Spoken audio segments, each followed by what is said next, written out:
હવામાન નિષ્ણાંત પરેશ ગોસ્વામીએ કૃષિ મંત્રી જીતુભાઈ વાઘાણી સાથે વાત કરી છે। ખેડૂતો કૃષિ મંત્રી સાથે વાત કરવા માટે પહોંચ્યા હતા। કૃષિ મંત્રી જીતુ વાઘાણીએ 3 માગ પર મુખ્યત્વે ચર્ચા કરી છે। 200 મણ ટેકાના ભાવે ખરીદી, 2019નો પાક વીમો મળે, 2 હેક્ટર મર્યાદામાં 3 લાખનું પાક ધિરાણ માફ કરવામાં આવે, આ સહિત અલગ અલગ ખેડૂતોની વાત કરવામાં આવી છે। આવનાર દિવસમાં કૃષિ મંત્રી જીતુ વાઘાણી મોટો નિર્ણય લઈ શકે છે। મહત્વની વાત છે કે છેલ્લા લાંબા સમયથી ખેડૂતો આંદોલનનો માર્ગ પકડી રહ્યા છે। નમસ્કાર મિત્રો, પરેશ ગોસ્વામી અને ખેડૂતોની જીતુ વાઘાણી સાથે મુલાકાત। કૃષિ મંત્રી જીતુભાઈ વાઘાણી આવનાર દિવસમાં શું કોઈ મોટો નિર્ણય લઈ શકે છે? વાત એ છે કે આંદોલન તો ઘણા કરે છે, ઘણા ખેડૂતો રસ્તા પર છે, આમ છતાં પણ અન્યને કેમ નહીં, ફક્ત પરેશ ગોસ્વામી અને તેના સાથીઓ સાથે મુલાકાત કેમ? સવાલ એ પણ થાય કે આવનાર દિવસમાં લાઈવ ડિબેટની ચર્ચા હતી, એ વાત ક્યાં પહોંચી? વિસ્તારથી વાત કરું। ગુજરાતમાં ખેડૂત આંદોલન એક પછી એક ચાલી રહ્યા છે। માવઠા પહેલા પણ અને માવઠા પછી પણ। માવઠા પહેલા કડદા આંદોલન થયું, માવઠા પછી કોંગ્રેસની યાત્રા હોય અને બિનરાજકીય પરેશ ગોસ્વામીનું ખેડૂત આંદોલન હોય, પરંતુ કૃષિ મંત્રી જીતુ વાઘાણી કોને મળ્યા? પરેશ ગોસ્વામી અને તેમના ખેડૂતોને, કારણ કે તે બિનરાજકીય આંદોલન હતું। વધુ વાત કરું એ પહેલા તમે સાંભળો કે શું રજૂઆત કરવામાં આવી, ત્યારબાદ અન્ય મહત્વના મુદ્દા પર આપણે વાત કરીએ।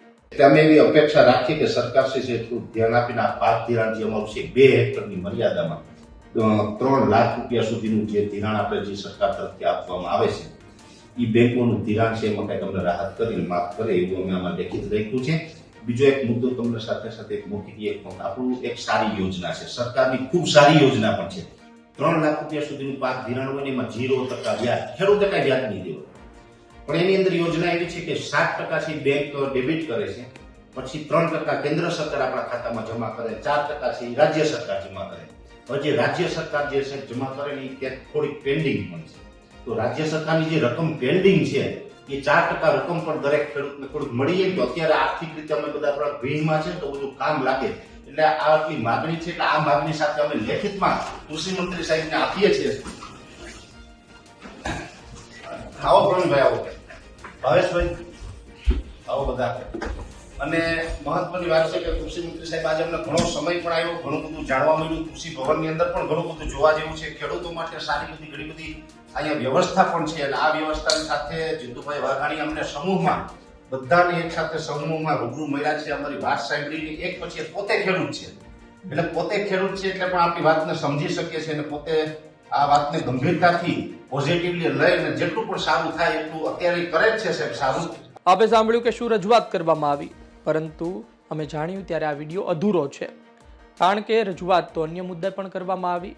અમને આ વિડીયો સાંભળી સવાલ થયો કે ફક્ત એક માગ કેમ આવી? 3 માગ હતી મુખ્ય, તો બાકીની 2 માગ ક્યાં ગઈ? અમે પરેશ ગોસ્વામીને એ પણ સવાલ પૂછ્યો કે શું 3 માગ હતી? બીજી વાત એ પણ છે કે આવનાર દિવસમાં લાઈવ ડિબેટની ચર્ચા હતી, એનું શું થયું? અને શું ગુજરાત સરકાર, કૃષિ મંત્રી જીતુભાઈ વાઘાણી એક મેસેજ મોકલવા માગે છે લોકો સુધી, આંદોલનકારીઓ સુધી એક સંદેશ મોકલવા માગે છે, તમે બિનરાજકીય આંદોલન કરશો, કોઈ રાજકીય પાર્ટીના સિમ્બોલ વગર આંદોલન કરશો, લડાઈ લડશો તો બેશક અમે તમારી સાથે વાત કરીશું, પરંતુ જો કોઈ પાર્ટી હશે તો વાત નહીં થાય। અમે પરેશ ગોસ્વામીને સવાલો કર્યા હતા, સાંભળો તેમણે શું સ્પષ્ટતા કરી।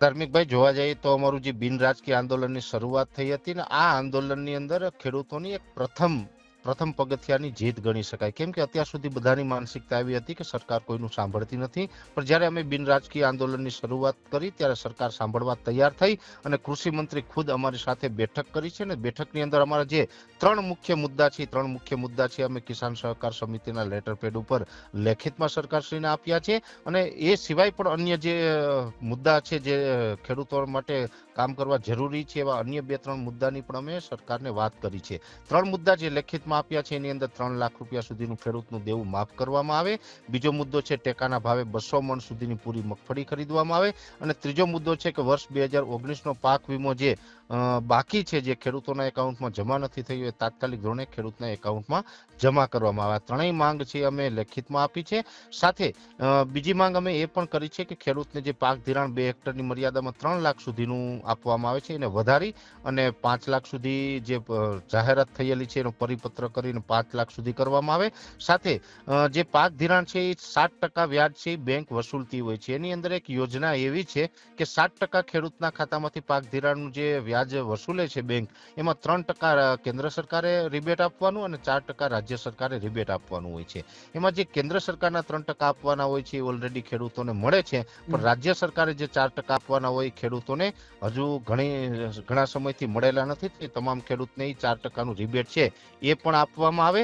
અને જે ટેકાના ભાવે રિજેક્ટનો જે રેશિયો છે કે મગફળી જ્યારે ખેડૂત ટેકાના ભાવે વેચવા જાય છે ત્યારે 2% સુધીનું ડેમેજ હોય ત્યાં સુધી વેલિડ ગણાય, પણ જો એનાથી વધારે ડેમેજ હોય તો મગફળી રિજેક્ટ થાય છે.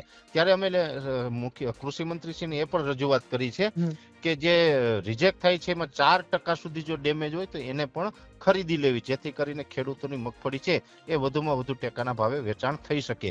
આવી તમામ બાબતો ઉપર અમે કૃષિ મંત્રીશ્રીને આજે રજૂઆત કરી છે અને કૃષિ મંત્રીનું પણ પોઝિટિવ વલણ રહ્યું છે. કૃષિ મંત્રી આજે 1 કલાક સુધી અમારા જે કન્વીનરો છે કિસાન સહકાર સમિતિના એ તમામ કન્વીનરો સાથે મીટિંગ પણ કરી છે અને પોઝિટિવ રીતે જવાબ આપ્યો છે કે આવનારા સમયમાં પોઝિટિવ વિચાર કરી વિચારણા કરીને આ તમામ બાબતો ઉપર ખેડૂતોને ન્યાય મળે એ દિશામાં અમે કામ કરીશું.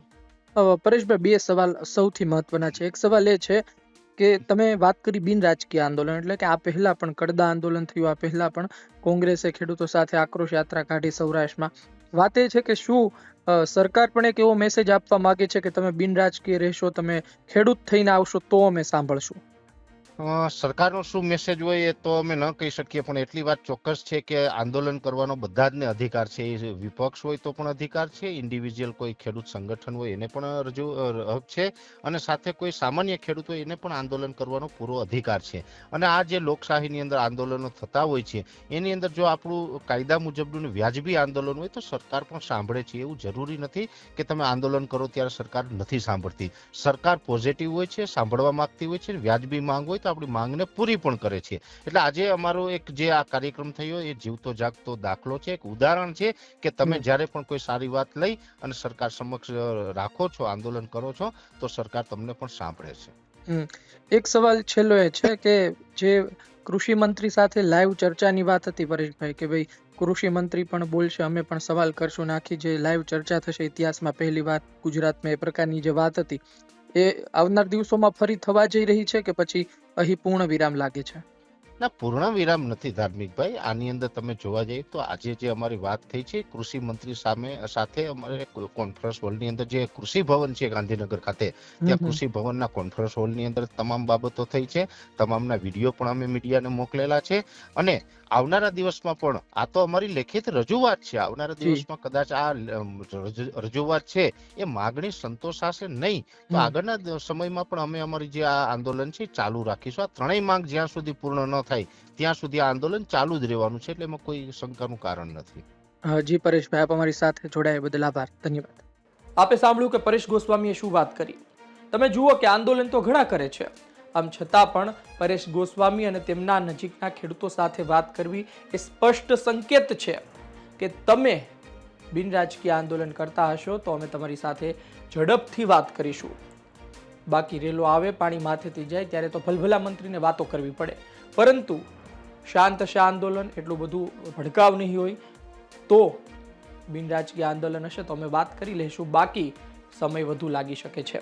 જીતુભાઈ વાઘાણીએ સકારાત્મક જવાબ આપ્યા છે એવું પરેશભાઈ ગોસ્વામીએ કહ્યું છે. આવનાર ક્યારે સમયમાં ડિબેટ થશે એ ખબર નથી, કારણ કે એ બાબતે પણ અમે સવાલ પૂછ્યો, આપે જાણ્યું કે શું જવાબ આપવામાં આવ્યો. જોઈએ આવનાર દિવસોમાં શું થાય છે. કૃષિ મંત્રી જીતુભાઈ વાઘાણી શું નિર્ણય લે છે, ખરા અર્થમાં કોને શ્રેય મળે છે, કોની જીત થાય છે, કોની હાર થાય છે, એ બધામાં પડ્યા વગર આપણે એ જોવાનું છે કે ખરા અર્થમાં ખેડૂતોનું હિત થવું જોઈએ. એટલે કે પરેશ ગોસ્વામી લઈને જાય ખેડૂતોને કે પછી અન્ય કોઈ આંદોલનકારી ખેડૂતોને લઈને જાય, વાત એટલી જ છે કે પાક ધિરાણ માફ કરવામાં આવે.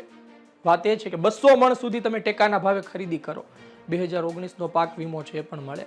એટલે કે જો મહત્વની માગ સંતોષાઈ જાય તો પછી ચહેરા કોણ હતા તેનો ફરક નથી પડતો. મુખ્ય માગ તો મહત્વના ચહેરાઓની પણ એ જ હોય છે કે ખેડૂતોનું કલ્યાણ થાય.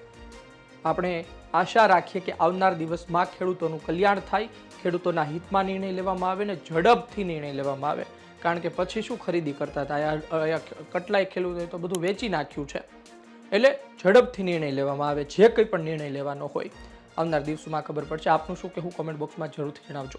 આ વિડીયો માહિતી પસંદ આવી હોય લાઈક કરજો, શેર કરજો. ધન્યવાદ.